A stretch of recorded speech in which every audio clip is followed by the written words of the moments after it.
നമ്മുടെ ചിന്തകൾ വളരെ ശക്തമാണ്. അപ്പൊ ജീവിതത്തെ നാം കാണുന്ന രീതിയെയും ഉള്ളിൽ നമുക്ക് തോന്നുന്ന വികാരങ്ങളെയും രൂപപ്പെടുത്തുന്നു. നമുക്ക് നെഗറ്റീവ് ചിന്തകൾ ഉണ്ടെങ്കിൽ അവ മോശം മനോഭാവത്തിലേക്കും സങ്കടത്തിലേക്കും സമ്മർദ്ദത്തിലേക്കും നയിച്ചേക്കാം. എന്നാൽ നമ്മൾ പോസിറ്റീവ് ചിന്തകൾ തിരഞ്ഞെടുക്കുകയാണെങ്കിൽ നമുക്ക് സന്തോഷവും ശക്തിയും അനുഭവിക്കാൻ കഴിയും.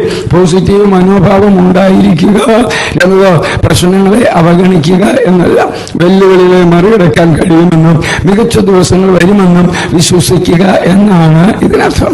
ഈ ഉദ്ധരണി ഓർമ്മിക്കണം. നിങ്ങളുടെ അഭിരുചിയല്ല, നിങ്ങളുടെ മനോഭാവമാണ് നിങ്ങളുടെ ഉയരത്തെ നിർണ്ണയിക്കുന്നത്. വിജയത്തിന്റെ കാര്യത്തിൽ നിങ്ങളുടെ സ്വാഭാവിക കഴിവുകളേക്കാൾ നിങ്ങൾ ചിന്തിക്കുന്ന രീതിയാണ് പ്രധാനമെന്ന് ഇതിനർത്ഥം.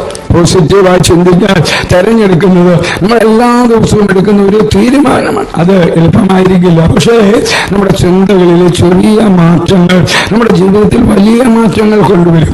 ഒരു മോശം മനോഭാവമാണ് ജീവിതത്തിലെ ഏറ്റവും വലിയ വൈകല്യം. ഫിലിപ്പിയർക്ക് ലേഖനം 4-ാമത്തെയും 8-ാമത്തെ വാക്യത്തിൽ ഒടുവിൽ സഹോദരന്മാരെ, സത്യമായതൊക്കെയും ഘനമായതൊക്കെയും നീതിയായതൊക്കെയും നിർമ്മലമായതൊക്കെയും രമ്യമായതൊക്കെയും സൽകീർത്തിയായതൊക്കെയും സൽഗുണമോ പുകഴ്ചയോ അതൊക്കെയും ചിന്തിച്ചുകൊള്ളു. ഇത് നമ്മുടെ മനസ്സിനെ നല്ലതും സത്യവുമായ കാര്യങ്ങൾ കേന്ദ്രീകരിക്കാൻ പഠിപ്പിക്കും. എനിക്കുള്ള ഉപദേശം ഇതാണ്: നിങ്ങൾ എപ്പോഴൊക്കെ നെഗറ്റീവായി ചിന്തിക്കുന്നു എന്ന് തോന്നുന്നുണ്ടോ അപ്പോഴൊക്കെ നിർത്തി ആ ചിന്തകൾക്ക് പകരം പോസിറ്റീവായി എന്തെങ്കിലും ചിന്തകൾ അവിടെ സ്ഥാപിക്കുക. നിങ്ങളുടെ കൈവശമുള്ള നല്ല കാര്യങ്ങളെ കുറിച്ച് അത് എത്ര ചെറുതാണെങ്കിലും ദിവസവും നന്ദിയുടെ മനോഭാവം പരിശീലിക്കുക. കാലക്രമേണ ഈ ശീലം നിങ്ങളുടെ മനസ്സിനെ ശക്തമാക്കുകയും നിങ്ങളുടെ ജീവിതം മികച്ചതാക്കുകയും ചെയ്യും. ക്രിസ്തുയേശുവിലൂടെ നിത്യജീവിതത്തിന് ഒരു നല്ല ദിവസം ആശംസിക്കുന്നു.